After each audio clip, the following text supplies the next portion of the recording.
तो हेलो मेरे प्यारे बच्चों, एक बार फिर से आप सभी का मेरे यूट्यूब चैनल पर स्वागत है। तो आज की इस वीडियो में मैं आपको बताऊंगा जो कक्षा 10 का जो तीसरा जो पार्ट है, दो चर वाले रैखिक समीकरण युग्म, इसकी हम प्रश्नावली 3.2 को फुल डिटेल में हम सॉल्व करेंगे। और मैं दावे के साथ कह सकता हूँ कि ऐसा हो ही नहीं सकता है कि आपको समझ में ना आए। तो बिना किसी देरी के स्टार्ट करते हैं। जो प्रश्नावली का जो पहला जो क्वेश्चन है वो है कि निम्न रैखिक समीकरण युग्म को प्रतिस्थापन विधि से हल कीजिए। कोई दिक्कत नहीं, प्रतिस्थापन विधि से हमें हल करना है। पहला जो क्वेश्चन दे रखा है पहले हम उसको नोट डाउन कर देते हैं। ठीक, तो स्टार्ट करेंगे हम एक्सरसाइज 3.2। तो इसका जो क्वेश्चन नंबर जो 1 है वो क्या है कि x plus y equal to 14 and x minus y equal to 4। Equation number first and equation number second. ठीक हो गया। दो ये समीकरण हमारे पास दे रखे हैं। अब हम क्या करते हैं, प्रतिस्थापन विधि द्वारा हमें यह जो प्रश्न है ये क्या करना है, हल करना है। यानी कि यहाँ से एक मान उठा के यहाँ रखेंगे, फिर यहाँ से उठा के वहाँ रखेंगे। बस x का मान यहाँ से यहाँ, वहाँ से वहाँ रखते हैं, बस। ठीक हो गया। अब आप देखें, पहले हम क्या करेंगे कि समीकरण एक से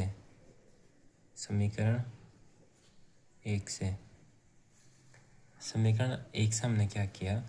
समीकरण एक क्या है, x plus y equal to 14। ये क्या मेरे समीकरण नंबर एक है। यहाँ से हम क्या किया, हमने x का मान हमने फाइंड आउट किया। x बराबर क्या हो जाएगा, फुट 14 इस साइड है और ये धन का y इधर आके ऋण का y। ठीक, हमें ये क्या मिल गया, x का मान। इसको माना मैंने क्या किया, समीकरण नंबर 3 मान दिया। ठीक हो गया। अब यहाँ से मैं x का मान उठा के कहाँ रखना है हमको, समीकरण 2 में। तो ठीक है, कोई दिक्कत नहीं। x का मान जो करोगे वो लिखना भी है। ठीक हो गया। x का मान समीकरण 2 में रखने पर, ठीक हो गया। x का मान जब हमने समीकरण 2 में रखा तो समीकरण 2 क्या है, x minus y equal to 4। ठीक हो गया। x का मान क्या दे रखा, 14 माइनस वाई। तो 14 माइनस वाई यहाँ रखा और ये माइनस का y और इक्वल टू 4। ठीक, अब 14 का वैसा माइनस वाई और माइनस वाई, माइनस का 2y इक्वल टू 4। अब यहाँ माइनस का 2y ऐसे रखा, बराबर के इधर 4, धन के इधर आके ऋण का 14। ठीक हो गया। उसके बाद क्या किया हमने कि माइनस का 2y यहाँ रहा और बराबर 14 में से 4 गया कितना, माइनस का 10। माइनस से माइनस कटा, y बराबर 10 और ये गुणा में तो यहाँ कहाँ भाग में चला जाएगा। तो y का मान हमें क्या मिला, 2 पंजा 10। y का मान हमें क्या मिला, 5। अब हम y का मान उठा के कहाँ रखेंगे, समीकरण नंबर 3 में। ठीक हो गया। लिखेंगे भी हम क्या कि y का मान समीकरण 3 में रखने पर। ठीक हो गया। y का मान समीकरण 3 में जब हमने रखा, समीकरण 3 क्या है, x equal to 14 minus y. y का मान हमने कितना निकाल रखा, 5। तो y का मान हम यहाँ रखेंगे, तो x बराबर 14 माइनस 5। तो 14 में से 5 किया 9। कोई दिक्कत नहीं हुई, आसानी के साथ ये क्वेश्चन भी हो गया। ठीक, कोई टफ था, बिल्कुल नहीं। अब चलते हैं इसके दूसरे पार्ट में। इसका जो दूसरा जो पार्ट है, दूसरा जो क्वेश्चन है यहाँ से वो क्या है कि सर समीकरण एक क्या दे रखा कि s minus t equal to 3। ठीक, और s अपॉन 3 प्लस का t by 2 equal to 6। Equation number first. और इक्वेशन नंबर 2 को हम थोड़ा क्रॉस मल्टीप्लिकेशन करके ठीक तरीके से लिखते हैं। तो यहाँ पे तिरछी गुणा होगी, इसका यहाँ और यहाँ का यहाँ, और ये s का गुणा 2 के साथ, तो ये क्या 2s, और प्लस 3 गुणा टी के साथ, तो ये होगा 3t अपॉन 3 दूना 6 इक्वल बराबर किधर 6 दे रखा है। इसके नीचे कुछ नहीं है, यानी कि 1 क्रॉस मल्टीप्लाई किया तो किसी भी संख्या गुणा अगर हम 1 के साथ करेंगे तो वही संख्या आएंगी 2s प्लस 3t, और ये 6 का 36। हम माने क्या है, समीकरण 2 है। ठीक हो गया। कोई दिक्कत यहाँ तक नहीं होगी। हमने क्या किया फिर, समीकरण एक से हम करेंगे, ठीक हो गया। हमने क्या किया, समीकरण एक से, समीकरण एक क्या दे रखा हमारे पास बच्चों, s minus t equal to 3, s minus t equal to 3। यहाँ से हम अगर s का मान निकालते हैं तो s का मान क्या हो रहा, 3, और ये ऋण का 2 टी आके यहाँ आके क्या, धन का t हो जाएगा। s का मान हमें मिल गया, मानिए क्या है, समीकरण नंबर 3 हमने इसको मान लिया, कोई दिक्कत नहीं होगी। अब मैंने क्या किया, अब उठा के s का मान उठा के समीकरण 2 में रखना है, ठीक हो गया। तो लिखेंगे भी s का मान समीकरण 2 में रखने पर, ठीक। जब s का मान हमने समीकरण 2 में रखा तो समीकरण 2 क्या है हमारे पास बच्चों, 2s प्लस का 3t और इक्वल टू 36। ये समीकरण 2 दे रखा है। अब s का मान क्या रखा, 3 प्लस टी, तो हम 2 को वैसा का वैसा लिखा, s की जगह पे क्या रखा, 3 प्लस टी रखा, और प्लस का 3t ये है, और बराबर 36, ठीक हो गया। अब यहाँ तक ये हो गया। और अब इसके बाद हम क्या करेंगे, इसके बाद हम करेंगे 2 को गुणा अंदर किया हमने तो क्या हुआ, 3 दूना 6, प्लस 2 को गुणा टी के साथ 2t, ये हो गया। और प्लस का 3t तो वैसा का वैसे ही है, और बराबर 36, ठीक हो गया। इतना यहाँ तक हुआ। उसके बाद हमने क्या किया, 2t प्लस का 3t बराबर क्या हो गया, 3 और 2 5t इक्वल टू 36। अब यहाँ हमने छोड़ा 5t इक्वल टू 36, ये धन का छिद्रा के ऋण का 6, और तो 5t बराबर क्या हुआ, 36 में 6 गया 30, तो t बराबर 30/5, यानी कि t का मान क्या हुआ, 5 छक्का 30, ठीक हो गया, 5 छक्का 30, t का मान फाइंड आउट हो गया। अब हमने t का मान उठा के कहाँ रखना है, t का मान उठा के रखे हम किस में, समीकरण नंबर 3 में, ठीक। लिखेंगे भी हम t का मान समीकरण 3 में रखने पर, 3 में रखने पर कोई दिक्कत नहीं। समीकरण 3 हमारा क्या है, s बराबर 3 प्लस का t, t की जगह हम मान रखेंगे, t बराबर क्या है 6, तो 3 प्लस 6, तो s का मान क्या प्राप्त हुआ, 9। कोई दिक्कत परेशानी नहीं होगी, आसानी के साथ ये क्वेश्चन भी हमारा हो गया। बिल्कुल सिंपल तरीके से मैं आपको समझा रहा हूँ, बिल्कुल ध्यानपूर्वक आप देखें, ठीक हो गया। उसके बाद इसका आता है जो तीसरा जो पार्ट है, इसका तीसरा जो पार्ट है बच्चों वो क्या है, तीसरा जो पार्ट है वो है 3x माइनस का y इक्वल टू 3 और 9x minus 3y equal to 9। कोई दिक्कत नहीं, पहले हम क्वेश्चन को नोट डाउन करेंगे। पार्ट जो 3 दे रखा है बच्चों वो दे रखा है क्या, 3x minus y equal to 3, equation number first, और 9x माइनस का 3y इक्वल टू 9, समीकरण नंबर 2।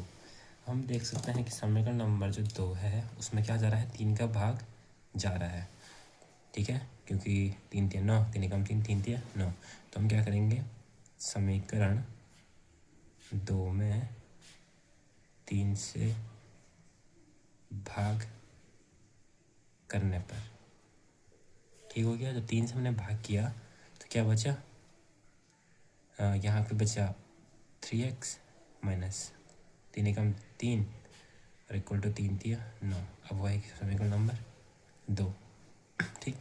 अब आप यहाँ पे अगर देखें जो समीकरण नंबर 1 है और जो समीकरण नंबर 2 है ये बिल्कुल समान है, ठीक हो गया।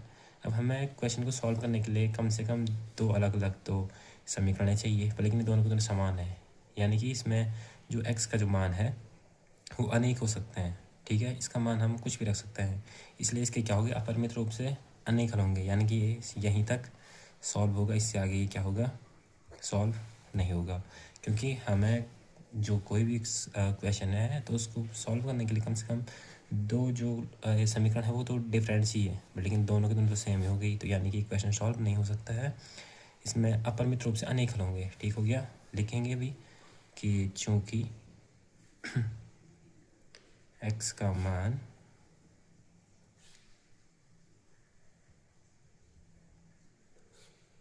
अनेक हो सकते हैं, इसीलिए इसके अपरिमित रूप से अनेक हल होंगे। ठीक हो गया। इसके क्या होंगे? अपरिमित रूप से अनेक हल होंगे। ये क्वेश्चन भी आसानी के साथ बन गया। अब बात आती है इसके चौथे पार्ट में। और इसका चौथा जो पार्ट दे रखा है ये थोड़ा अलग क्वेश्चन है, थोड़ा डिफरेंट क्वेश्चन है। तो चौथा जो पार्ट है वो क्या है? 0.2x plus 0.3y equal to 1.3 और 0.4x plus 0.5y equal to 2.3। कोई दिक्कत नहीं होगी, आपको मैथ के साथ है। ठीक हो गया। अब पहले क्वेश्चन नोट डाउन करते हैं हम यहाँ पे। तो 0.2x प्लस का 0.3y इक्वल टू 1.3। ठीक हो गया। और दूसरी इक्वेशन क्या है? 0.4x और प्लस का 0.5y equal to 2.3। Equation first और इक्वेशन सेकंड। अब हम अगर देखें तो हम क्या करेंगे? सबसे पहले दशमलव को हटाने के लिए हम क्या करेंगे? इनमें 10 का भाग देंगे। एक स्थान हटाना है, यानी कि क्या होगा? हम 10 से डिवाइड करेंगे। तो समीकरण 1 को हम पहले करेंगे। समीकरण 1 में 10 से भाग करने पर। ठीक हो गया। तो हमने समीकरण 1 में जब हमने 10 से भाग किया तो क्या हुआ? 0.2 बटे 10x प्लस का 0.3y बटे 10 और इक्वल टू 13/10। ठीक हो गया। तो 0.2/10 क्या हो जाएगा? 2 यानी कि 2x। यहाँ पे क्या होगा? 3y और इक्वल टू पॉइंट था यहाँ पे ना, तो 13। अब बन गया ये समीकरण नंबर 1। ठीक हो गया। इस प्रकार से हमने 10 का भाग दिया। अब इसी प्रकार हम समीकरण 2 में भी, ठीक है, इसी प्रकार समीकरण 2 में 10 से भाग करने पर। ठीक हो गया। हमने समीकरण 2 में क्या किया? भाग किया। तो समीकरण 2 क्या है? 0.4x plus 0.5y equal to 2.3। हमने इसमें अगर 10 से डिवाइड किया तो अपॉन 10 और अपॉन 10। ठीक हो गया। अब यहाँ पे एक दशमलव एक स्थान हट जाएगा तो क्या होगा? 4x बचेगा।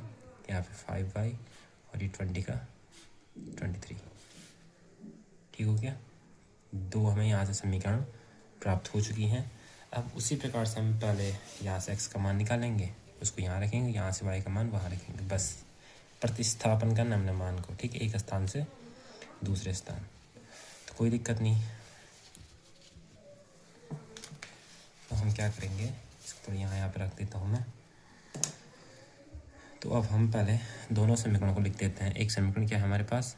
2x प्लस का 3y इक्वल टू 13 और अगली क्या है? 4x प्लस का 5y इक्वल टू 23, जो अभी हमने फाइंड आउट की। ठीक हो गया। अब हम पहले समीकरण 1 से समीकरण 1 से जब हम करेंगे तो हमें समीकरण 1 क्या है? 2x plus 3y equal to 13। हम यहाँ से 2x बराबर हम जब करते हैं तो बराबर किधर? 13 और धन का 3y, यहाँ के ऋण का 3y हो जाएगा। ठीक हो गया। अब यहाँ से हम x का मान निकालते हैं तो यहाँ क्या होगा? 13 माइनस का 3y और यहाँ गुणा में तो इसके साथ बटे में चला जाएगा। ठीक हो गया। x का मान ये हमें मिल गया और माने क्या है? समीकरण नंबर 3 है। ठीक।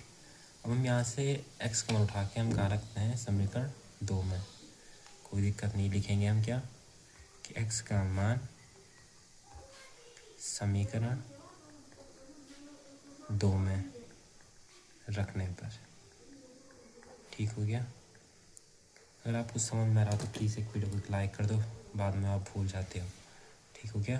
तो दूसरे जो समीकरण है वो क्या है, 4x प्लस का 5y और इक्वल टू 23।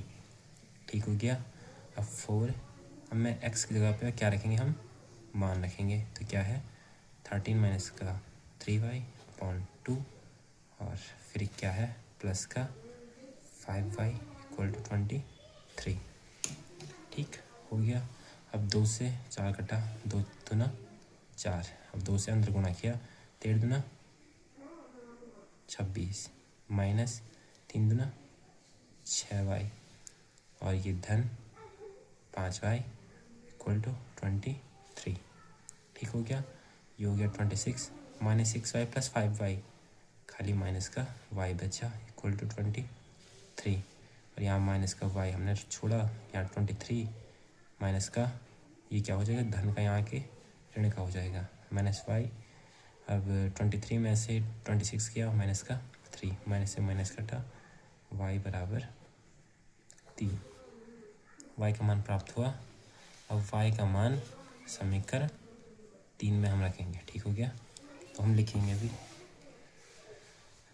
जो हम करेंगे उसी प्रकार से हम लिखेंगे भी। ठीक हो गया। y का मान समीकरण 3 में रखने पर, समीकरण 3 में रखने पर, समीकरण 3 में जब हमने y का मान रखा तो समीकरण 3 क्या है, x बराबर 13 माइनस का 3y अपॉन 2। ठीक, y का मान है 3, तो मान रखा x बराबर 13 माइनस का 3 गुणा के 3 बट्टे का 2। ठीक, उसके बाद x बराबर 13, 3 दिया 9 बट्टे 2। उसके बाद 13 में से 9 गया, कितना बचा 4 बट्टे 2। ठीक, तो x बराबर 2 दूना 4, x का मान और y का मान प्राप्त हो गया आसानी के साथ। ये क्वेश्चन भी हमारा हो गया। बच्चों अगर आपको समझ में आ रहा तो प्लीज़ वीडियो को एक लाइक और चैनल को एक सब्सक्राइब दे दो। आई होप मेरे को कि आपको मेरा पढ़ा हुआ क्या रहा है समझ में आ रहा होगा। ठीक हो गया। बिना किसी देरी के मैं बढ़ता हूँ, जो अगला जो इसका पार्ट है वो क्या है बच्चों, question number 5, under root 2x plus का under root 3y equal to 0 और अंडर रूल 3x माइनस का under root 8y equal to 0। ठीक, पहले हम क्वेश्चन को नोट डाउन करते हैं। ठीक, अब ज़्यादातर बच्चे क्या करते हैं कि सर्च मारते हैं प्रश्नावली 30 लग दो और टॉप में जो सर आते हैं उन्हीं की वीडियो को देख लेते हैं, तब मैं तो बहुत पीछे छूट जाता हूँ। लेकिन जिन बच्चों तक मेरी ये वीडियो पहुँच रही है मैं उनसे प्लीज़ मैं हाथ जोड़ के विनती करता हूँ कि प्लीज़ चैनल को लाइक और सब्सक्राइब ज़रूर करें, जिससे मैं अभी कुछ टाइम बाद ऊपर आने बैठ जाऊँ, वरना मेरी मेहनत यहीं की यहीं रह जाएगी। अब सभी बच्चों तक तो मेरी वीडियो पहुँचती होंगी नहीं अभी, बट आशा करता हूँ कि आपके प्यार से एक दिन ज़रूर मैं उस मुकाम तक पहुँचूँ। तो प्रश्न ये है समीकरण नंबर 1 और ये क्या है समीकरण नंबर 2। ठीक हो गया। मेरा आपको बस समझाने का तरीका ये होना चाहिए कि आप ये ना कहें कि हमें समझ में ना आए, तो बिल्कुल ध्यानपूर्वक आप देखें। अब मैं क्या करूँगा, हम क्या करेंगे यहाँ से समीकरण 1 से, समीकरण 1 से पहले हम क्या करेंगे, समीकरण 1 लिखेंगे 2x प्लस का under root 3y equal to 0। ठीक, और अगर आप यहाँ पे देखें कि मैं अगर समीकरण 1 से करता हूँ तो यहाँ कि ये माइनस का x का मान निकालने के लिए क्या हो जाएगा, माइनस का 3y हो जाएगा। अब हमको क्वेश्चन में और ज़्यादा वो करनी पड़ेंगे, मतलब कॉन्सेप्ट क्लियर करने पड़ेंगे, माइनस का प्लस, प्लस का माइनस, ये बहुत लंबा चल जाएगा ऐसे में। तो इसलिए मैं समीकरण नंबर सुविधा के लिए मैं समीकरण 2 से स्टार्ट करता हूँ। ठीक हो गया। तो इस बारे में क्या करता हूँ, तो इस बारे में समीकरण 1 से ना बल्कि क्या करता हूँ समीकरण 2 से। ठीक हो गया, सुविधा इसमें हमको हो जाएगी। समीकरण 2 से अगर मैं करता हूँ तो अंडर रूल 3x माइनस का under root 8y equal to 0 क्या है, समीकरण नंबर 2 है। यहाँ से x का मान अगर हम फाइंड आउट करें तो अंडर रूल 3x हो जाएगा, यहाँ के क्या हो जाएगा धन का अंडर रूल 8y हो जाएगा। ठीक, तो x बराबर क्या हो जाएगा under root 8y upon under root 3। ठीक हो गया, ये मिल गया हमें क्या x का मान, यानी कि समीकरण नंबर 3। अब मैं क्या करता हूँ कि x का मान उठा के मैं कहाँ रखूँगा, समीकरण नंबर 1 में रखूँगा।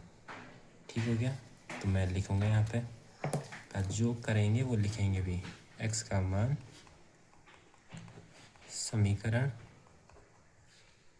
1 में रखने पर।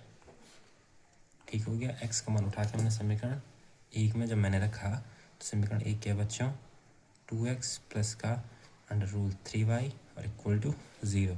ठीक हो गया, अब अंडर रूल तो ये हो गया और x का मान क्या है under root 8y upon under rule का 3। ठीक, ये x का मान रख दिया और प्लस का क्या है अंडर रूल 3y है और इक्वल टू 0। कोई दिक्कत अभी तक नहीं होगी। अब यहाँ पे मैं क्या करता हूँ अंडर रूल का गुणा अंदर कर देता हूँ, तो 8 दूना 16 under rule 16y upon under root 3 plus क्या हुआ under root 3y equal to 0। ठीक हो गया, अब मैं आपको पता है कि 4 का वर्ग क्या होता है 16, तो अंडर रूल 16 यानी कि 4y upon under root 3 plus under root 3y equal to 0। ठीक हो गया यहाँ तक।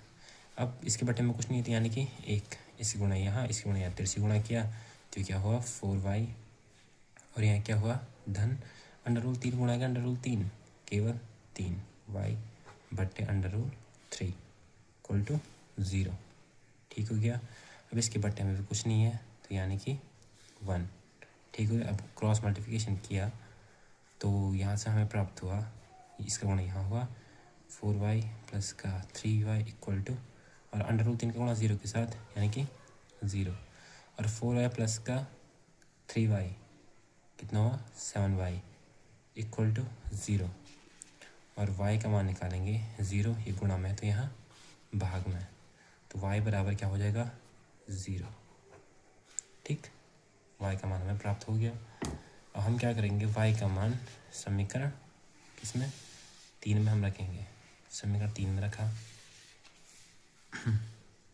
लिखेंगे भी y का मान समीकरण 3 में रखने पर। ठीक हो गया बच्चों, y का मान जब मैंने समीकरण 3 में रखा तो समीकरण 3 क्या है x बराबर under root 8y upon under rule का 3, तो y का मान क्या है 0, तो under rule 8 into 0 upon under root 3। ठीक हो गया, तो यहाँ से क्या होता है x बराबर ये तो हो जाएगा 0 अपॉन अंडर रूल 3 और ये भी क्या हो जाएगा x बराबर 0। ठीक, इसी प्रकार आसानी के साथ ये क्वेश्चन भी हमारा हो गया। अब इसका जो लास्ट पार्ट है बच्चों वो क्या है 3x अपॉन 2 माइनस का 5y upon 3 equal to minus का 2 और x upon 3 plus y upon 2 equal to 13 upon 6। कोई दिक्कत नहीं होगी, आसानी के साथ ये क्वेश्चन में हम देखेंगे। पहले क्वेश्चन नोट डाउन कर लेते हैं। ठीक हो गया तो पहले जो क्वेश्चन नंबर जो 6 है वो हम बच्चों नोट डाउन करेंगे 3x अपॉन 2 माइनस का 5y upon 3 equal to minus का 2, ये हो गया और यहाँ क्या हो गया x अपॉन 3 प्लस का y अपॉन 2 और equal to 13 upon 6। Question number first, question number second. तो कोई दिक्कत नहीं होगी, पहले हम इनको थोड़ा तिरछी बिरछी गुणा करके इनको एकदम सही क्वेश्चन बना लेते हैं। ठीक, तो पहले समीकरण 1 से समीकरण 1 से हमने क्या किया, पहले लिखी 3x अपॉन 2 माइनस का 5y upon 3 equal to minus का 2। पहले हम यहाँ पे तिरछी गुणा करेंगे, 3x का गुणा 3 के साथ, 2 का गुणा 5y के साथ, तो ये क्या हो जाए 3 3 9x और माइनस का 5 दूना 10y और बटे 3 दूना 6 इक्वल टू माइनस का 2। ठीक, अब इसके बटे में कुछ नहीं यानी कि 1, फिर तिरछी गुणा, ये हो गया 9x माइनस का 10y, और ये इसका गुणा यहाँ 6 दूना माइनस का 12। अब हो गया ये क्लियर क्या, इक्वेशन नंबर फर्स्ट। ठीक, एक सही इक्वेशन बन गई। अब इसी प्रकार लिखेंगे भी, इसी प्रकार समीकरण 2 से समीकरण 2 से हमने क्या किया, समीकरण 2 क्या है, x/3 प्लस का y/2 equal to 13/6। Cross multiplication करेंगे तो ये हो गया 2x प्लस का 3y इक्वल टू बटे 3 दूना 6, क्या होगा 13/6। ये 6 से 6 कटा, बचा क्या 2x प्लस का 3y equal to 13, equation number 2। कोई दिक्कत परेशानी नहीं होगी, दोनों क्वेश्चन हमने निकाल दी हैं। अब पहले हम दोनों समीकरणों को लिख लेते हैं। जो समीकरण नंबर 1 है वो क्या है, 9x माइनस का 10y equal to -12, equation first ये है, और 2x प्लस का 3y equal to 13, question number 2 ये है। इसी प्रकार से जैसे हम कर रहे थे, पहले यहाँ का मान यहाँ रखेंगे, फिर यहाँ का मान प्रतिस्थापित करेंगे, कुल मिला के बात ये है। ठीक, तो समीकरण 1 से समीकरण 1 से हमने किया, तो मैं समीकरण 1 क्या है, 9x माइनस का 10y इक्वल टू माइनस का 12। तो यहाँ से मैं 9x मैं ले लेता हूँ बराबर, इधर की ओर क्या बचा माइनस का 12, और ये ऋण का 10y, यहाँ के धन का 10y हो जाएगा। ठीक हो गया। अब यहाँ से x का मान मुझे केवल फाइंड आउट करना है, तो ये क्या हो जाए माइनस का 12 प्लस का 10y/9, ये मुझे क्या हो गया x का मान पता चल गया, इक्वेशन नंबर 3 ये हो गई। अब मैंने क्या करना है, x का मान उठा के समीकरण 2 में रख देना है। ठीक हो गया, लिखेंगे भी हम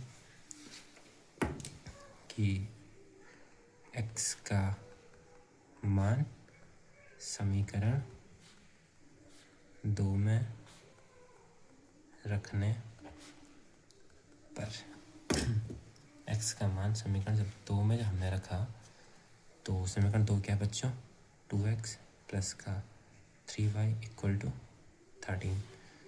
तो वैसे का वैसा x का मान क्या है, माइनस का 12 धन 10y प्लस 9 कोष्टक बंद प्लस का 3y ये है, और इक्वल टू 13।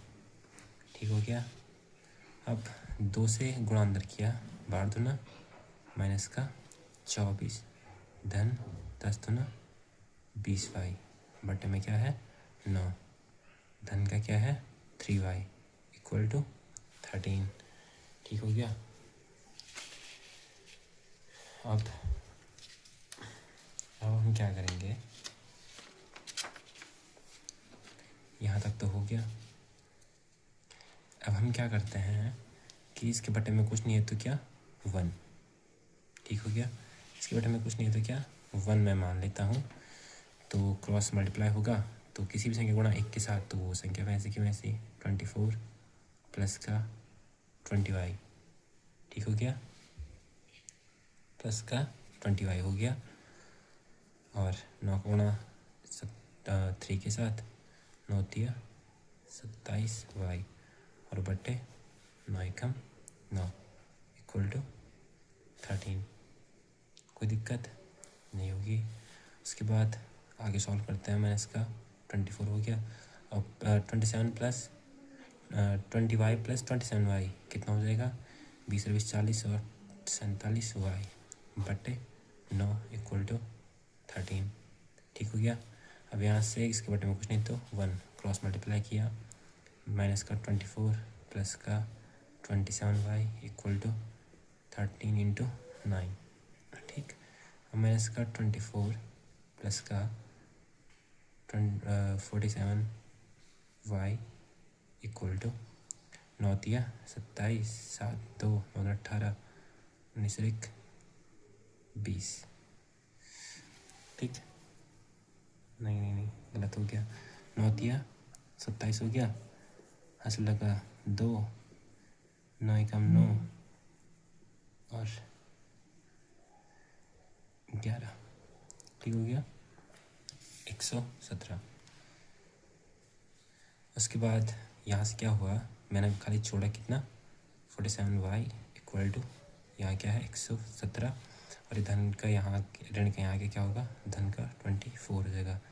तो ये 47 हो जाएगा y और 117 धन 24 करो 7 और 4 क्या होगा 11, हंस लगा 1, 2 1 3 1 4 और ये 1, ठीक हो गया।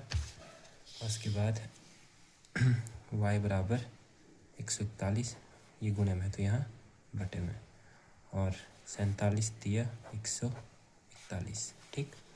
तो y का मान फाइंड आउट हो गया। इसके बाद हम क्या करेंगे, y का मान उठा के कहाँ रखेंगे, समीकरण जो 3 है इसमें हम रख देंगे, ठीक हो गया। तो लिखेंगे भी बच्चों कि y का मान, थोड़ा पेज इधर उधर हो रहे हैं, ठीक हो गया, y का मान समीकरण 3 में रखने पर, ठीक हो गया। ऐसे छोटी मोटी गलतियाँ सभी से होती हैं, ठीक हो गया। तो अब समीकरण जो 3 है बच्चों वो क्या दे रखा हमारे पास, x बराबर -12 धन 10y अपॉन 9, ठीक हो गया। अब यहाँ पे हमने y का मान रखना है, y का मान क्या है 3, तो x बराबर -12 धन 10 और y का मान 3/9, ठीक हो गया। फिर हमने x बराबर क्या किया -12 और 10 दिया 30/9, ठीक। तो x बराबर 30 में से 12 गया, 30 में 10 गया 20, 20 में से 2 गया 18/9, माइनस नहीं होगा, ये क्या होगा प्लस का 18 बचा, ठीक। तो x बराबर क्या होगा 9 दूना 18। आसानी के साथ इसका 6वां पार्ट भी सॉल्व हो गया। अब बात आती है इसके दूसरे क्वेश्चन। तो इसका दूसरा जो क्वेश्चन है बच्चों वो क्या कह रहा है कि 2x + 3y = 11 और 2x - 4y = 24 है। तो इसको हमने हल करना है और इसमें क्या करना है, m का मान ज्ञात करना है, ठीक है, जो कि दे क्या रखा है कि y बराबर mx + 3 है। कोई दिक्कत नहीं, पहले दोनों क्वेश्चन लिख देते हैं। हम पहले क्या करेंगे, दोनों जो समीकरण दिए रखी हम उसको क्या करेंगे फाइंड आउट करेंगे। प्रश्न संख्या 2 है ये, इसमें जो पहले जो इक्वेशन है क्या है 2x + 3y = 11, equation number first ही है। और दूसरी क्या है 2x - 4y = -24, क्वेश्चन नंबर 2 ये है, ठीक हो गया। अब हमें m का मान क्या करना है फाइंड आउट करना है, जो कि दे रखा है क्या y बराबर mx + 3, ठीक, ये हमें दे रखा है। तो कोई दिक्कत नहीं होगी, पहले हम x और y दोनों का मान फाइंड आउट करेंगे, फिर उस मान को यहाँ पुट करेंगे और m का मान फाइंड आउट हो जाएगा। तो पहले क्या समीकरण 1 से जब मैंने किया तो समीकरण 1 क्या हमारे पास 2x + 3y = 11। तो यहाँ से मैं x का मान फाइंड आउट करता हूँ तो क्या हो गया 11 यहाँ हुआ बराबर के, और धन का 3 यहाँ के ऋण का 3y हो गया, और x का मान मुझे चाहिए तो 11 - 3y और ये गुणे का 2 भाग में चला जाएगा, ठीक हो गया। ये क्या हो गया हमारी इक्वेशन नंबर 3 ये हो गई, ठीक। अब x का मान उठा के मैं कहाँ रखूँगा, समीकरण 2 में रखूँगा, कोई दिक्कत नहीं, लिखूँगा भी मैं कि x का मान समीकरण 2 में रखने पर, ठीक हो गया बच्चों। x का मान हमने क्या किया समीकरण 2 में पुट आउट किया, तो 2x - 4y = -24, ये तो दूसरा समीकरण है, और इसमें हम क्या करेंगे x का मान रखेंगे तो 2, x जगह पे हम क्या रखेंगे 11 - 3y/2, ठीक, और माइनस का 4y है और इक्वल टू -24, ये हो गया। उसके बाद यहाँ पर हम देखें तो 2 से 2 कटा, ठीक, क्या बचा, 11 माइनस का 3y और माइनस का 4y इक्वल टू माइनस का 24। ठीक हो गया, 11 ये हो गया और माइनस का 3y और माइनस का 4y माइनस का 7y इक्वल टू माइनस का 24 ये हो गया। यहाँ से माइनस का 7y इक्वल टू क्या हो गया, माइनस का 24 और ये धन के इधर आके ऋण का 11 और ये क्या हो गया, माइनस का 7y इक्वल टू क्या हो गया, माइनस माइनस जुड़ जाएंगे तो माइनस क्या हो जाएगा, 4 एक 5 और 2 एक 3 माइनस से माइनस कटा, y इक्वल टू 35/7 ये हो जाएगा। तो y का मान क्या मिलेगा, 7 पंजे 35। ठीक, तो y का मान मुझे 5 मिला। अब y का मान उठा के मैं कहाँ रखूँगा, इक्वेशन 3 में रखूँगा। ठीक हो गया, तो लिखूँगा भी, जो हम करेंगे वो हम लिखेंगे भी। तो मैं लिखूँगा क्या कि y का मान समीकरण 3 में रखने पर, ठीक हो गया, y का मान जब मैं समीकरण 3 में जब मैं रखता हूँ तो समीकरण 3 क्या दे रखी है बच्चों हमारे पास, वो है x बराबर 11 माइनस का 3y/2। ठीक, तो x की जगह पे हमें x का मान फाइंड आउट करना है तो हम y की जगह स्थान पे क्या रखेंगे, 5/2। तो मुझे x का मान क्या मिलता है, 11 5 दिया 15/2। तो x बराबर 15 में से 11 गया तो बचा कितना, माइनस का 4/2 और 2 दूना 4। x का मान मुझे मिल गया। ठीक, अब हमसे क्या बोला है, हमें क्या करना है कि m का मान फाइंड आउट करना है। तो ठीक हो गया, यहीं से मैं कर देता हूँ कि हमें दे रखा है कि y बराबर क्या है, mx + 3 हमें दे रखा है। ठीक हो गया, अब y का मान क्या निकला 5 और x का मान क्या निकला, ऋण का 2। मान उठा के यहाँ रखेंगे तो 5 equal to m into minus का 2 प्लस का 3। ठीक हो गया, अब m माइनस का 2 बराबर क्या होता है 5 और ये धन का 3 इधर आके ऋण का 3 ये हो गया।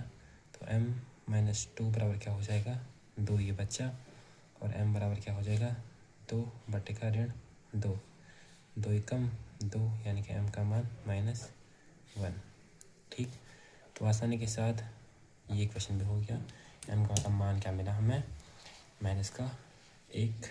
ठीक हो गया, आसानी के साथ हमारा प्रश्न संख्या 2 भी हो गया। ठीक हो गया, अब बात आती है प्रश्न संख्या 3 की, द मोस्ट इम्पॉर्टेंट क्वेश्चन। ठीक हो गया, ये क्वेश्चन 100% आपके बोर्ड एग्जामिनेशन में पूछे जाते हैं। ठीक हो गया, तो प्रश्न संख्या जो 3 है वो क्या कह रहा है कि निम्न समस्याओं में रैखिक समीकरण युग्म बनाइए और उनके हल प्रतिस्थापन विधि द्वारा ज्ञात करना है। किस विधि द्वारा, प्रतिस्थापन विधि द्वारा ज्ञात करना है। ठीक हो गया, तो पहला जो क्वेश्चन है वो क्या कह रहा है कि दो संख्याओं का अंतर 26 है। ठीक, यानी कि दो संख्या है, एक संख्या हमने मान ली x है और दूसरी क्या है y है। तो उन संख्याओं का अंतर क्या है 26 है, यानी कि x माइनस वाई बराबर 26। अंतर क्या है 26 है, और एक संख्या दूसरी संख्या के 3 गुनी, यानी कि जो x है वो दूसरी संख्या जो y है उसके 3 गुनी है। ठीक, और उन्हें ज्ञात हमने करने, उस संख्या हमने ज्ञात करनी है, तो कोई दिक्कत नहीं होगी। बस एकदम शांत मन से और कॉन्सेंट्रेट माइंड से आप देखें। ठीक, तो जो प्रश्न संख्या जो 3 है, प्रश्न संख्या जो 3 है उसका जो पहला जो पार्ट है वो क्या कह रहा है कि दो संख्याओं के अंतर 26 है, हमें संख्या ज्ञात करनी है। तो हम पहले क्या करेंगे, माना पहली संख्या बराबर x। ठीक, और माना दूसरी संख्या बराबर y। ठीक हो गया, अब प्रश्नानुसार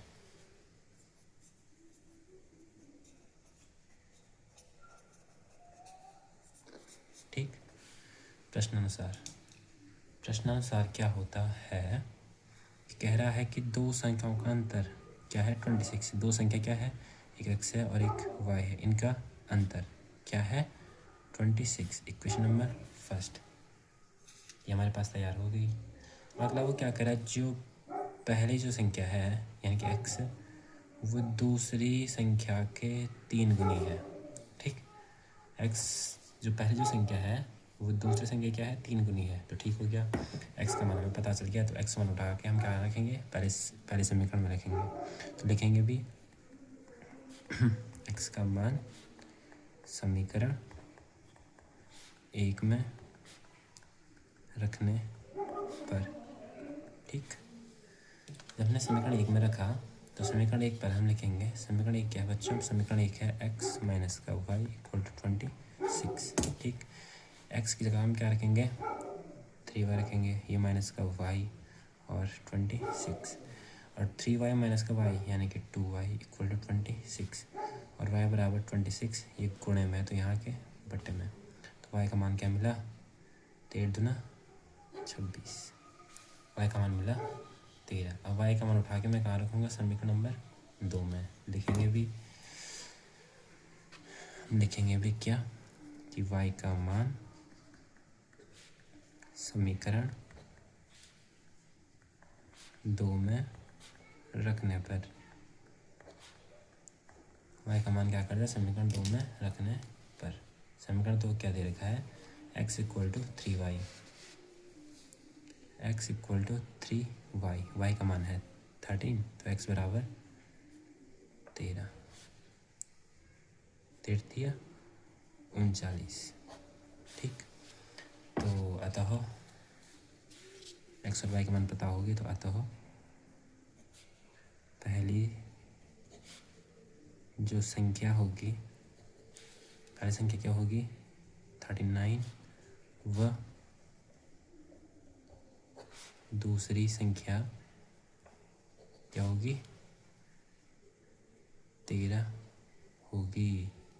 और पहली जो संख्या है वो दूसरी संख्या के 3 गुनी है, 39। तो आसानी के साथ ये इक्वेशन भी हमारा हो गया, कोई दिक्कत परेशानी नहीं होगी। बिल्कुल सिंपल तरीके से मैं आपको समझा रहा हूँ। अब बात आती है इसके दूसरे पार्ट की। ठीक हो गया, अब इसका जो दूसरा जो पार्ट है वो क्या कह रहा है बच्चों, वो है कि दो संपूरक कोण यानी कि जोड़ के कितना आ रहा 180 आ रहा है। ठीक है, तो दो संपूरक कोण है जिनमें क्या है, जो बड़ा कोण क्या है छोटे कोण से 18 डिग्री अधिक है। ठीक, जो बड़ा कोण है छोटे कोण से 18 डिग्री अधिक है, तो उन्हें क्या कीजिए, कोई दिक्कत नहीं होगी। ओफो लाइट चली गई। ठीक, कोई बात नहीं, फिर भी आपको दिख रहा होगा क्योंकि फ्लैश ऑन है। तो पहले हम करेंगे माना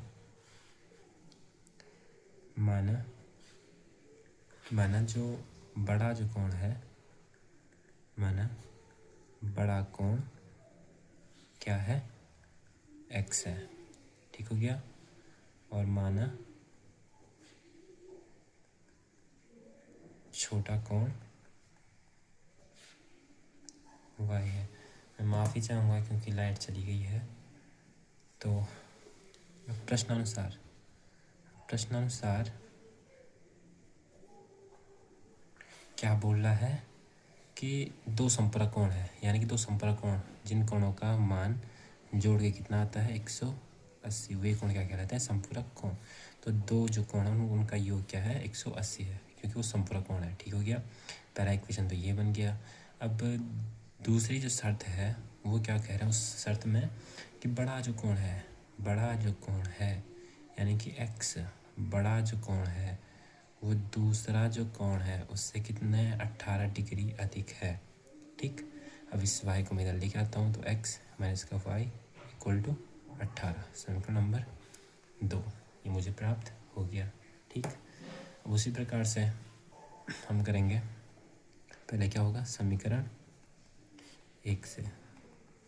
अब समीकरण 1 से मैं क्या करता हूँ, जो समीकरण 1 है वो क्या है x plus y equal to 180। ठीक हो गया, वैसे मुझे x का मान क्या मिलता है 180, वही धन का y इधर आके ऋण का y। ठीक हो गया। समीकरण नंबर 3 ही हमारे पास हो गई। अब मैं x का उठा के कहाँ रखूँगा, समीकरण नंबर 2 में रखूँगा। ठीक, जो करूँगा वो लिखूँगा अभी। तो मैं क्या करता हूँ, x का मान समीकरण 2 में रखने पर, ठीक हो गया। हमारे एरिया में तो लाइट की थोड़ा दिक्कत होती है, तो लाइट आती जाती रहती है। ठीक हो गया। तो समीकरण 2 में जब मैं मान रखता हूँ, तो समीकरण 2 क्या है, x minus y equal to 18। x का मान क्या है, 180 माइनस वाई रखा x की जगह पर, और माइनस का y इक्वल टू 18। ठीक हो गया। अब माइनस का y और माइनस का y, माइनस का 2y, ठीक हो गया, बराबर 18। ठीक, अब यहाँ छोड़ा मैंने माइनस का 2y बराबर 18, और ये धन का 180 यहाँ जाके ऋण का 180। ठीक, अब यहाँ से माइनस का 2y, अब 180 में से 18 जब गया तो हमें कितना बचा, 162। ठीक हो गया, वो भी माइनस का।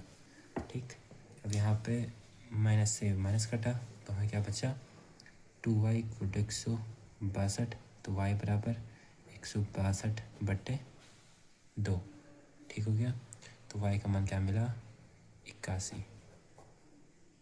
ठीक, क्योंकि 2 × 16 और 2 × 2। अब 10th के विद्यार्थी हो, इतना तो आपको आता ही होगा कि भाग कैसे करते हैं। ठीक हो गया। अब y का मान उठा के मैं कहाँ रखूँगा, समीकरण 3 में। ठीक, तो जो करूँगा वो लिखूँगा भी। तो y का मान समीकरण 3 में रखने पर, ठीक, समीकरण 3 में जब मैं y का मान रखता हूँ, x बराबर 180 माइनस वाई समीकरण नंबर 3 है, तो y का मान आ रखा हमारा 81। तो y की जगह पे क्या रखता हूँ, 81, और 180 में से जब हम 81 घटाएंगे तो मिलेगा हमें 99। ठीक, तो इसी के साथ ये क्वेश्चन हमारा हो गया। अब हम लिखेंगे, अतः बड़ा कोण 99 अंश का होगा, वह छोटा कोण 81 अंश का होगा। ठीक, कोई दिक्कत परेशानी नहीं होगी, आसानी के साथ प्रश्न नंबर 3 का दूसरा पार्ट भी हो गया। अगर समझ में नहीं आया होगा तो एक बार फिर से देखें। ठीक हो गया। आपको तो वीडियो को जितनी बार देखोगे उतना अच्छा आपका बेस क्लियर होगा। अब बिना किसी देरी के चलते हम इसके प्रश्न संख्या 3 की ओर। तो प्रश्न संख्या जो 3 है वो क्या कह रहा है बच्चों, वो कह रहा है कि एक क्रिकेट टीम के कोच ने 7 बल्ले तथा 6 गेंदें कितने में खरीदी, 3800 में खरीदी। बाद में उसने 3 बल्ले तथा 5 गेंदें 1750 में खरीदी। प्रत्येक बल्ले और प्रत्येक गेंद का मूल्य क्या करना है, हमें ज्ञात करना होगा। ठीक, तो कोई दिक्कत नहीं है, अपने भाई के साथ जुड़े रहें। चलते हैं इसके तीसरे पार्ट में। ठीक, इसका तीसरा जो पार्ट है, पहले हम करेंगे माना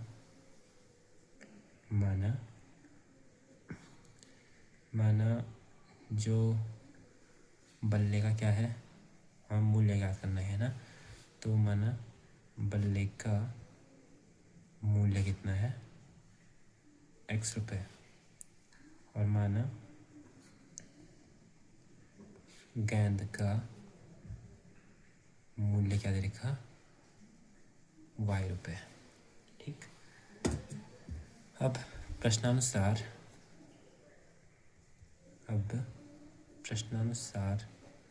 क्या कह रहा है कि उसने क्या की, 7 बल्ले और 6 गेंदें कितने में खरीदी, 3800 में, इक्वेशन नंबर फर्स्ट। और फिर उसने क्या किया कि 3 बल्ले और 5 गेंदें कितने में खरीदी, 1750 में उसने खरीदी। ठीक, 2 इक्वेशन हमारे पास मिल गई। अब उसी प्रकार से हम करेंगे पहले समीकरण 1 से।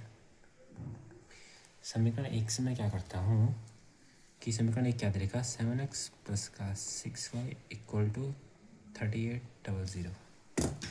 ठीक, यहाँ से मैं x का मान फाइंड आउट करूँगा तो 7x रखूँगा इस साइड और यहाँ 3800 और ये धन के इधर रख के ऋण का 6y। यहाँ से x का मान मैं अगर निकालूँ तो 3800 माइनस का 6y बट्टी गुणे में, तो यहाँ भाग में आ जाएगा।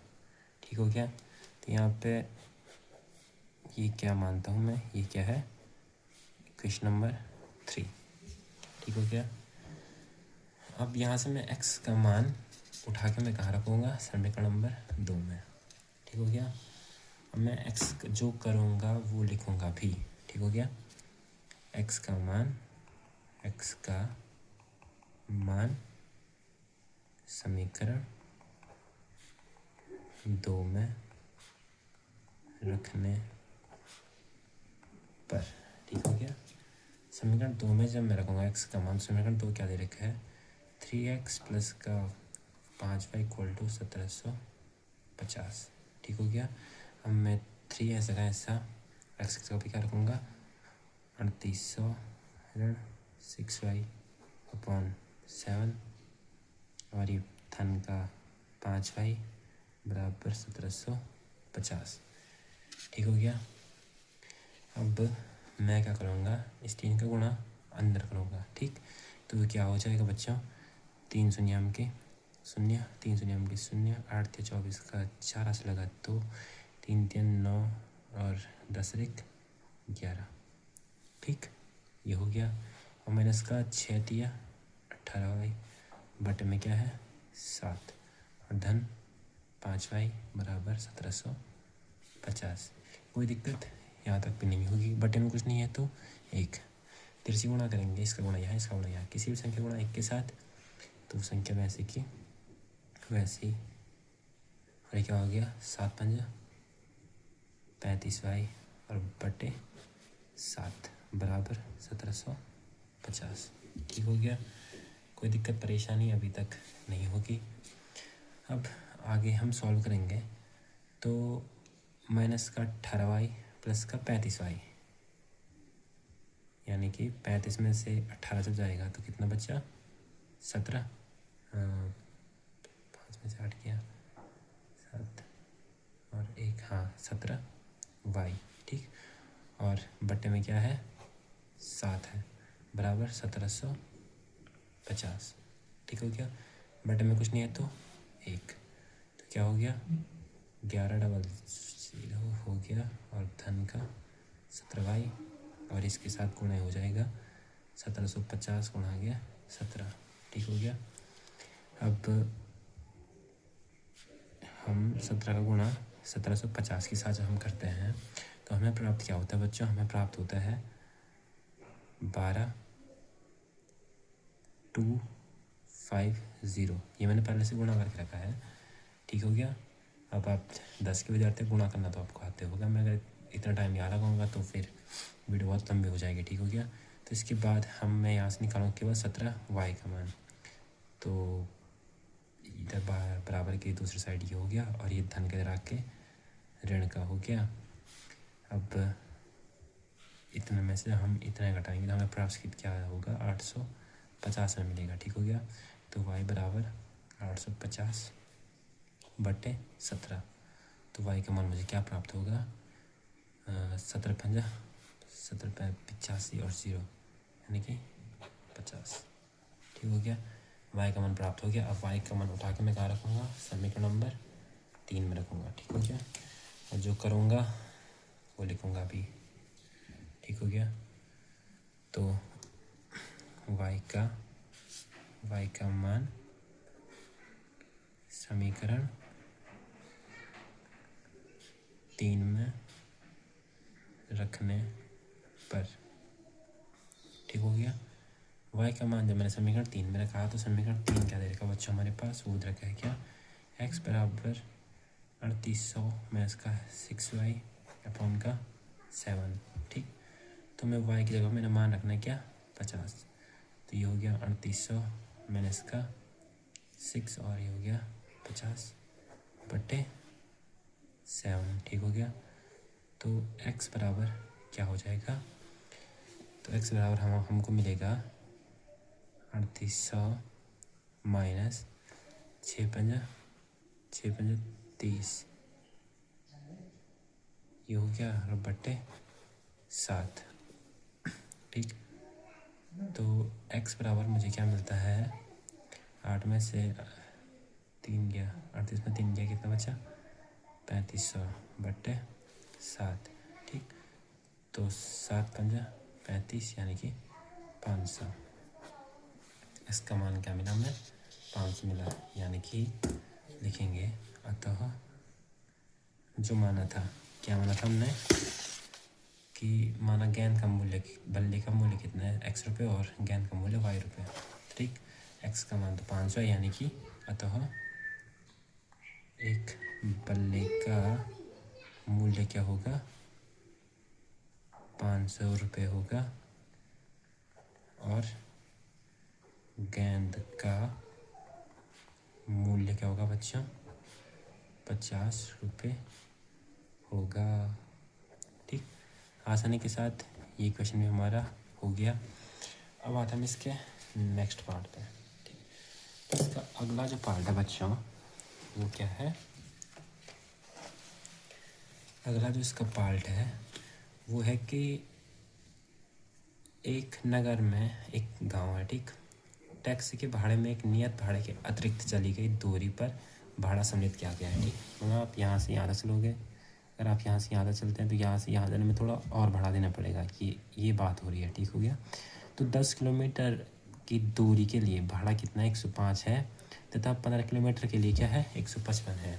तो नियत भाड़ा तथा प्रति किलोमीटर भाड़ा हम ज्ञात करेंगे पहले, और उसके बाद एक व्यक्ति को 25 किलोमीटर यात्रा करने में कितना भाड़ा देना होगा ये हम क्या करेंगे फाइंड आउट करेंगे। तो कोई दिक्कत नहीं है। ठीक हो गया, अब क्या है इसका चौथा पार्ट, इसका चौथा जो पार्ट है वो क्या कह रहा है कि हमें भाड़ा ज्ञात करना है। ठीक हो गया, अब बात है कि मतलब ये एक रोड है, अब यहाँ से यहाँ तक जाने में हमको कितना देने पड़ते हैं, माना ₹x देने पड़ते हैं। और अगर मैं यहाँ से यहाँ तक तो 1 किलोमीटर हो गया, और यहाँ से यहाँ तक सपोज़ 2 किलोमीटर है, फिर यहाँ से यहाँ तक सपोज़ 3 किलोमीटर है, फिर यहाँ से यहाँ तक सपोज़ 4 किलोमीटर है। तो पहले तो यहाँ तक मतलब सबसे पहले जो नियत भाड़ा है वो तो ₹x है ही, और प्रति किलोमीटर जाने पे क्या हो रहा है वो उसमें ₹y और जुड़ेगा, फिर यहाँ जाएगा, फिर ₹y और जुड़ेगा, फिर यहाँ जाएगा, फिर ₹y और जुड़ेगा। तो हमें नियत भाड़ा भी ज्ञात करना है, और जो प्रति किलोमीटर पे बढ़ रहा है वो भी हम क्या करेंगे फाइंड आउट करेंगे। तो कोई दिक्कत नहीं होगी। पहले हम क्या करते हैं माना जो नियत जो भाड़ा है, जो नियत जो भाड़ा है वो क्या है, माना ₹x है। ठीक, मतलब जो सभी के लिए सार्वजनिक है वो क्या है ₹x है। मतलब जो अब ये समझ जो सरकार वाला है वो कितना है ₹x है, और उससे आगे जाने में हमें ड्राइवर खुद मांग रहा है तुमसे अतिरिक्त भाड़ा। ठीक हो गया, तो नियत जो भाड़ा है वो ₹x है, और माना प्रति किलोमीटर यानी कि प्रति किमी भाड़ा क्या है ₹y है। ठीक हो गया, अब क्या बोल रहा है प्रश्नानुसार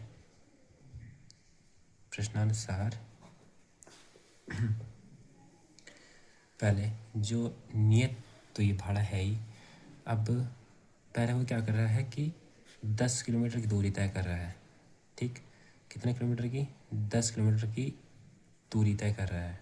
ठीक, उसके लिए उसको कितना देना पड़ रहा है ₹105। अब यहाँ पे मैं आपको समझाऊँ तो नियत भाड़ा तो है ₹x, और धन प्रति किलोमीटर भाड़ा कितना है ₹y, और वो चला 10 किलोमीटर तो 10y हो गया, और कितना देना पड़ा उसको ₹105। अब ठीक हो गया, ये हो गया समीकरण नंबर 1।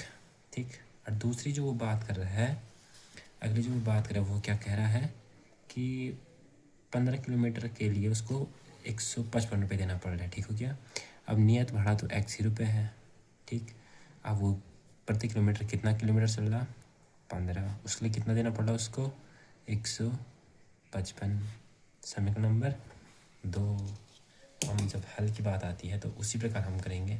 पहले समीकरण 1 से, समीकरण 1 से, समीकरण 1 से मैंने क्या किया कि x प्लस 10y बराबर 105 पर मैंने लिखा। अब यहाँ से मैं क्या करूँगा, x का मान फाइंड आउट करूँगा। तो x का मान क्या हो जाएगा, बराबर किधर क्या है, 105 है, और ये धन का धन y 10y यहाँ के क्या हो जाएगा, ऋण का 10y हो जाएगा। ठीक हो गया। ये तो हमें हो गया क्या, x का मान, माने क्या है, इक्वेशन नंबर 3।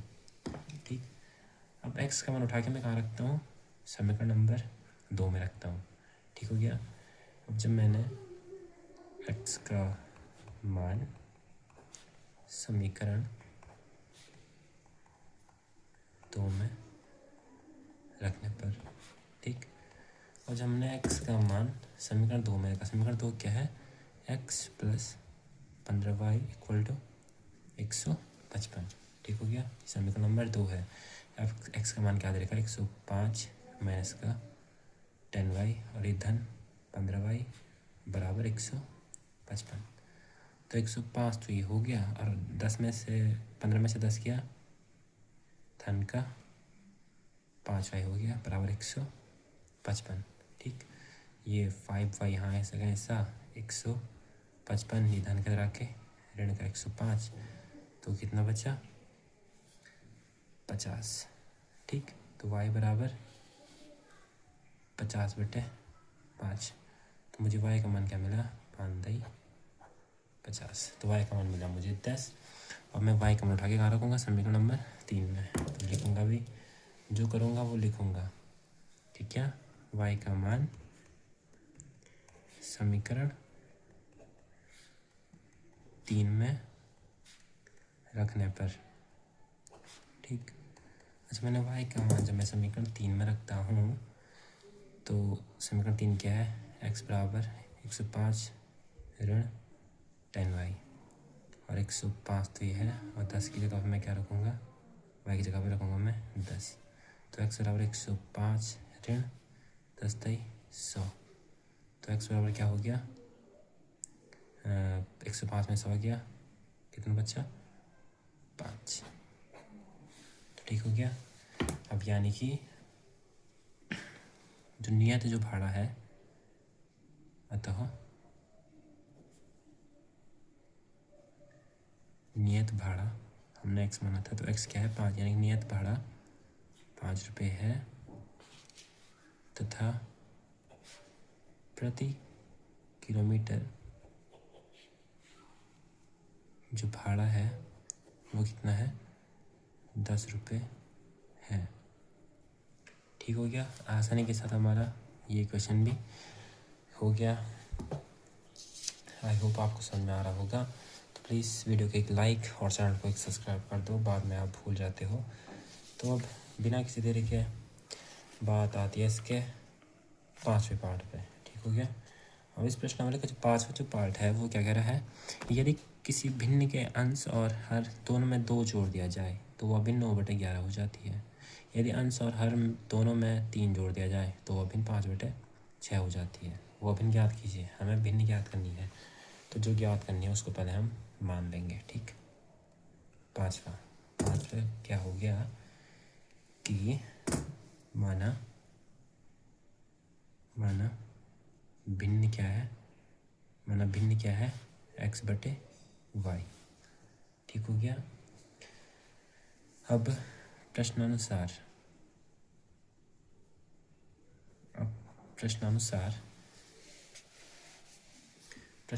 क्या बोल रहा है प्रश्न, कि यदि हम उस भिन्न के अंश और हर दोनों में जब 2 जोड़ते हैं तो वो भिन्न कितनी हो जाती है, 9/11 हो जाती है। ठीक हो गया।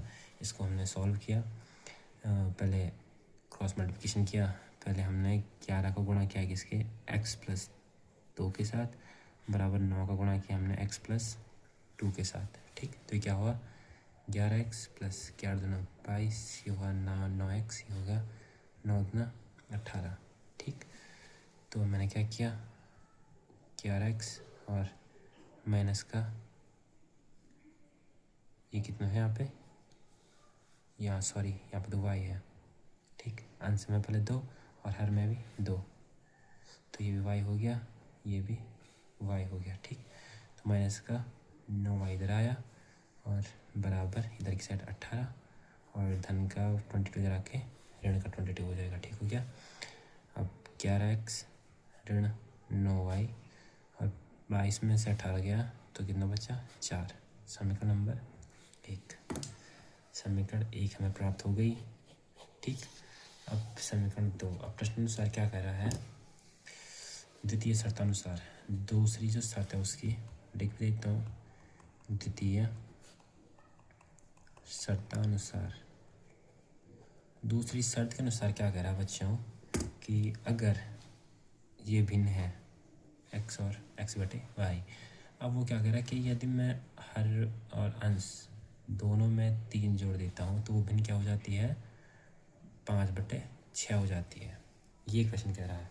तो फिर से उसी प्रकार से हम करेंगे, पहले x प्लस 3 का गुणा 6 के साथ क्रॉस मल्टीप्लिकेशन और 5 का गुणा y प्लस 3 के साथ। ठीक हो गया, गुणा अंदर किया, ये हुआ 6x, ये हुआ 6 × 18, ये हुआ 5y, यह 5 × 15।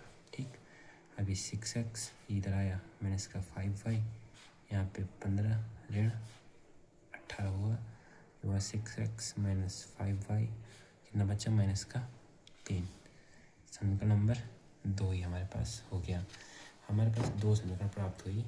पहले मैं दोनों समीकरण एक साथ लिख देता हूँ। ठीक, पहले जो समीकरण है वो क्या है, 11x माइनस का 9y इक्वल टू माइनस का 4, क्वेश्चन नंबर फर्स्ट है। और ये 6x माइनस का 5y इक्वल टू माइनस का 3, समीकरण नंबर 2 है। ठीक हो गया। अब पहले समीकरण 1 से, अब समीकरण 1 से मैं क्या करता हूँ, समीकरण 1 क्या है, 11x माइनस का 9y इक्वल टू माइनस का 4। ठीक हो गया, यहाँ से मैं पहले करता हूँ 11x, ये हो गया माइनस का 4, ये ऋण के इधर आके धन का 9y हो गया, ये हो गया तुम्हारा x बराबर क्या हो जाएगा, माइनस का 4 धन 9y बट्टे, ये गुणा में तो यहाँ आके बट्टे में चला जाएगा, तो x का वैल्यू ये हमें प्राप्त हो गई। ये है क्वेश्चन नंबर 3। ठीक हो गया। अब मैं समीकरण जो 3 है जिसमें x का मान है, तो मैं इस x के मान को उठा के कहाँ रखूँगा, समीकरण नंबर 2 में रखूँगा। ठीक हो गया, तो जो करूँगा वो लिखूँगा। ठीक हो गया, जो मैं करूँगा वो मैं लिखूँगा। तो x का मान समीकरण 2 में रखने पर। ठीक हो गया बच्चों। तो जब मैं x का मान समीकरण 2 में जब मैंने रखा, तो समीकरण 2 क्या है, 6x माइनस का 5y इक्वल टू माइनस का 3, तो 6 2 ऐसे का वैसे रखा, x की जगह पे माइनस का 4 धन 9y बट्टे 11 और कोष्टक बंद माइनस का 5y इक्वल टू माइनस का 3। ठीक, ये हो गया। इसके बाद इससे आगे हम क्या करेंगे कि जो 6 है, 6 का गुणा अंदर करेंगे, 6 चको माइनस 24 प्लस 6 नम्मा 54y बटे 11 ऋण 5y इक्वल टू माइनस का 3, ये हो गया। इसके बटे में कुछ नहीं यानी कि 1, तो माइनस का 24 प्लस का 54y और ये माइनस क्या हो जाएगा, 11 पंजा 55y बटे 11 इक्वल टू माइनस का 3, ये हो गया। फिर माइनस का 24, ये प्लस का 54 और माइनस का 55 क्या हो गया, क्योंकि माइनस का y बचेगा केवल। ठीक, बटे में 11 बराबर माइनस का 3, ये माइनस का 24 माइनस का y बराबर क्या हो जाएगा, माइनस का 3 और इसके साथ गुणा में चला जाएगा 11। तो क्या हुआ तुम्हारा माइनस का 24 माइनस का वाई इक्वल टू 11 33। यहाँ से माइनस वाई बराबर मुझे क्या मिला, माइनस का 33 और धन का 24। तो माइनस का वाई इक्वल टू क्या हुआ 33 में से जब हमारा 24 आएगा तो हमें प्राप्त होगा कितना 6 3 9। माइनस से माइनस कटा और क्या हुआ वाई का मान प्राप्त हो गया। ठीक, तो वाई का मान तो मुझे प्राप्त चल हो गया। अब वाई का मान उठा के मैं कहाँ रखूँगा, समीकरण नंबर 3 में। ठीक, तो जो करूँगा वो मैं लिखूँगा। ठीक हो गया, वाई का मान समीकरण 3 में रखने पर, तो जब मैं y का मान समीकरण 3 में रखता हूँ तो समीकरण 3 क्या दे रखी है, समीकरण 3 है x बराबर माइनस का 4 प्लस 9y बटे 11। ठीक, और x बराबर माइनस का 4 प्लस y की जगह मान रखा मैंने कितना 9 बटे 11। तो x बराबर क्या हुआ माइनस का 4 9 9 81 बटे 11। तो x का मान मुझे क्या मिला 11 से 4 गया 77 बटे 11। तो x बराबर 11 7 सॉरी ठीक 11 7 72। ठीक, तो मुझे x और y के मान प्राप्त हो गए और हमने भिन्न क्या मानी थी, भिन्न थी हमारी x बटे y, यानी कि अतः वो भिन्न क्या होगी, भिन्न हमारी होगी 7 बटे 9 आंसर। ठीक, आसानी के साथ हमारा ये क्वेश्चन भी हो गया। अब बढ़ते हम इसके लास्ट क्वेश्चन की ओर। इसका अंतिम जो क्वेश्चन है वो दे रखा है हमारे पास कि 5 वर्ष बाद जैकब की आयु, जैकब क्या एक पिता है, ठीक, जैकब की आयु उसके पुत्र की आयु से 3 गुनी हो जाएगी और 5 वर्ष पूर्व जैकब की आयु उसके पुत्र की आयु की 7 गुनी हो जाएगी। तो उनकी वर्तमान आयु हमें फाइंड आउट करनी है। ठीक, कोई दिक्कत नहीं होगी इसमें भी, बस देखिए। तो अंतिम जो क्वेश्चन है इसका लास्ट 6वां जो पार्ट है वो क्या है बच्चों, वो हमसे कह रहा है कि एक जैकब है, ठीक, और एक उसका पुत्र है। तो पहले हम मानेंगे हमें उनकी आयु, वर्तमान आयु फाइंड आउट करनी है। तो अब पहले मैं लिखूँगा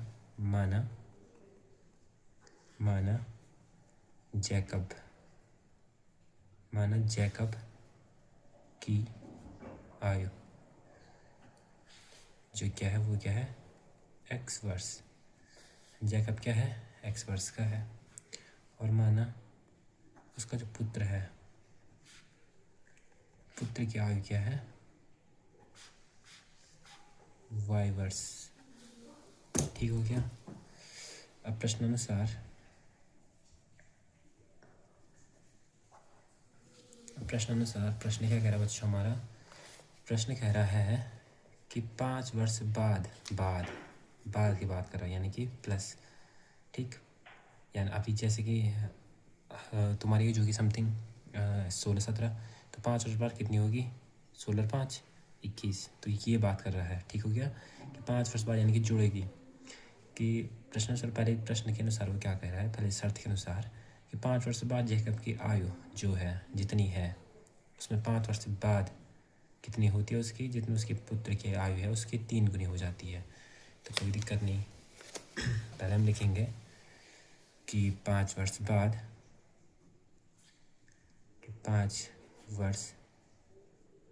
बाद जैकब की आयु, अब इसकी वर्तमान आयु कितनी है x या तो 5 वर्ष बाद प्लस 5 हो जाएगी। ठीक, और इसी प्रकार 5 वर्ष बाद पुत्र की आयु अभी जितनी है y उसमें 5 वर्ष बाद। ठीक, अब क्या कह रहा है कि जो अभी 5 वर्ष बाद जैकब की जो आयु है, ठीक, वो जो पुत्र की जो आयु है तो पुत्र की आयु के 3 गुनी होगी। ठीक हो गया। अब इसको सॉल्व करो। x प्लस 5 वैसे का वैसा, अंदर गुणा किया 3y प्लस 5 दिया 15 हुआ। यहाँ हुआ x, ये माइनस का इधर आ गया तो माइनस का 3y हो गया, ये 15 है और ये धन का इधर आके ऋण का हो गया, यानी कि x माइनस का 3y equal to 10। Equation number first. ठीक, पहले समीकरण हमें पर मिल गई। दूसरी वो शर्त के अनुसार वो क्या कह रहा है कि अगले उसकी शर्त देख लेते हैं हम कि 5 वर्ष पूर्व, यानी कि पहले, जैसे कि आप अभी 17 साल के हो तो 5 वर्ष पहले आप कितने साल के रहे होंगे, बस, यानी कि माइनस 5 वर्ष पहले की बात कर रहा है कि 5 वर्ष पहले आप कितनी एज के थे। ठीक हो गया, यानी कि आप 17 के हैं तो 17 में से 5 है कितना, 12, तो अब 12 साल। ठीक, यानी कि माइनस पीछे पूर्व की बात कर रहा है, तो हम पूर्व में जाएंगे पहले। अब जैकब के चलते हैं हम पुनर्जन्म में। ठीक हो गया, मजाक कर रहा हूँ, पहले देखते हैं 5 वर्ष बाद, सॉरी 5 वर्ष पूर्व, 5 वर्ष पूर्व जैकब की आयु। ठीक, 5 वर्ष पूर्व की बात कर रहा है, उसकी आयु है x और उसमें 5 वर्ष पहले की बात कर रहा है। ठीक हो गया, उसी प्रकार 5 वर्ष पूर्व पुत्र की आयु क्या हो जाएगी, y है उसकी, तो 5 वर्ष पहले माइनस से तो होगा। तो क्या कह रहा है इस शर्त में, वो कह रहा है कि जो पिता की आयु है 5 वर्ष पूर्व के लिए और जो पुत्र की जो आयु है उसकी 7 गुनी है। तो सॉल्व करो, x minus 5 equal to 7y और 7 पंजा 35। ठीक, तो x ये धन के इधर के ऋण का, माइनस का 35 और ये ऋण के इधर के धन का हो गया। x माइनस 7y क्या हो गया, माइनस का 30। समीकरण नंबर 2 ही हमारे पास हो गया। ठीक, दोस्त हमारे पास समीकरण मिली, मैं पहले दोनों को एक साथ लिख देता हूँ। ठीक, तो पहले जो समीकरण मिली वो क्या मिली, x माइनस का 3y इक्वल टू 10 पहली, दूसरी मिली x माइनस का 7y इक्वल टू माइनस का 30। समीकरण नंबर 2। अब क्या करेंगे हम, पहले समीकरण 1 से, समीकरण 1 से हम क्या करते हैं कि x minus 3y equal to 10 जो दे रखा है, यहाँ से मैं x का मान फाइंड आउट करूँगा तो ये बराबर की इधर 10 है, ये ऋण की तरह के धन का 10y, इसको मान लिया मैंने इक्वेशन नंबर 3। अब मैं x का मान उठा के समीकरण 2 में रखूँगा। ठीक, जो करूँगा वो लिखूँगा। ठीक हो गया, x का मान समीकरण 2 में रखने पर, ठीक हो गया, x का मान जब मैंने समीकरण 2 में जब मैंने रखा, समीकरण 2 क्या है, x माइनस का 7y इक्वल टू माइनस का 30। ठीक, x का मान रखा कितना, 10 प्लस 3y और ये माइनस का 7y इक्वल टू माइनस का 30। ठीक, अब ये 10 वैसे का वैसा और minus 7y plus 3y minus का 4y इक्वल टू माइनस का 30 और माइनस का 4y इक्वल टू माइनस का 30, ये धन के रख के ऋण का 10 हो जाएगा। और उसके बाद जो माइनस जो 4y है वो क्या हो जाएगा, इधर माइनस का 30 और माइनस का 10 माइनस का 40, माइनस से माइनस कैंसिल, y बराबर हो गया 40/4, तो y का मान 10। ठीक, y का मान प्राप्त हो कितना, 10। अब y का मान उठाकर मैं कहाँ रखूँगा, समीकरण नंबर 3 में रखूँगा। तो जो करूँगा वो लिखूँगा, y का मान समीकरण 3 में रखने पर।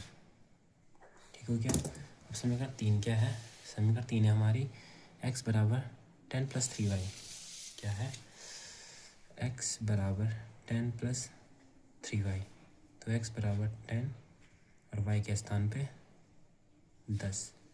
तो x बराबर 10 धन 10 दिया 30, तो x बराबर 40। यानी कि अतः जैकब की आयु 40 वर्ष है तथा पुत्र की